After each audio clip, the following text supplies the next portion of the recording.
আজকের ভিডিওটি ডাচ বাংলা ব্যাংকের ক্রেডিট কার্ডের মাধ্যমে টাকা লোন নিয়ে থাকলে সেই টাকা পরিশোধ করার সহজ মাধ্যম ইজি লোন এবং ইজি পে সার্ভিস সম্পর্কে। ভিডিওটি ভালো লাগলে লাইক করার অনুরোধ রইল।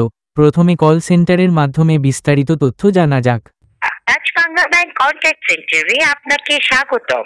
ক্রেডিট কার্ড সার্ভিসের জন্য 2 চাপুন। আপনার কলটি একজন কাস্টমার সার্ভিস প্রতিনিধির কাছে ট্রান্সফার করা হচ্ছে।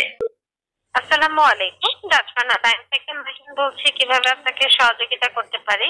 ইজি লোনের মাধ্যমে আপনার যে অ্যাকাউন্ট নাম্বারটা দেওয়া আছে ওই অ্যাকাউন্টে ট্রান্সফার করে ব্যবহার করতে পারবেন। বিষয়টা হচ্ছে এরকম, আপনার 10% হচ্ছে কার্ডে থাকতে হবে, তার বাকি টাকা আপনার যে একটা অ্যাকাউন্ট নাম্বার লিংক করা আছে সেখানে আপনি নিতে পারবেন। এটা অ্যাকচুয়ালি একসাথে বিল আসবে না, মান্থলি ইনস্টলমেন্টে আসবে। হ্যাঁ, আচ্ছা আচ্ছা, এটাকে অ্যাকচুয়ালি এক ধরনের ইএমআই বলা হয়। স্যার, এটা আপনি আমাদের মাধ্যমে রিকোয়েস্ট রাখতে পারবেন। এখন সেক্ষেত্রে ইন্টারেস্ট চার্জ হবে, ইন্টারেস্ট চার্জ হবে ফ্ল্যাট 13%। এটা আমাদের অ্যাকচুয়ালি 50,000 টাকার নিচে করা যায় না স্যার। ইজিতে 20,000 টাকা বা তার উপরে হলেই আমরা রাখতে পারবো। খরচ করে তারপর আমাদেরকে কল করবেন। বিল তৈরি হওয়ার আগে কল দিতে হবে 3টা ওয়ার্কিং ডে আগে। হ্যাঁ, সর্বনিম্ন আপনাকে 3 মাস করতে হবে। এতক্ষণ সাথে থাকার জন্য ধন্যবাদ। বুঝতে অসুবিধা হলে কমেন্ট করবেন।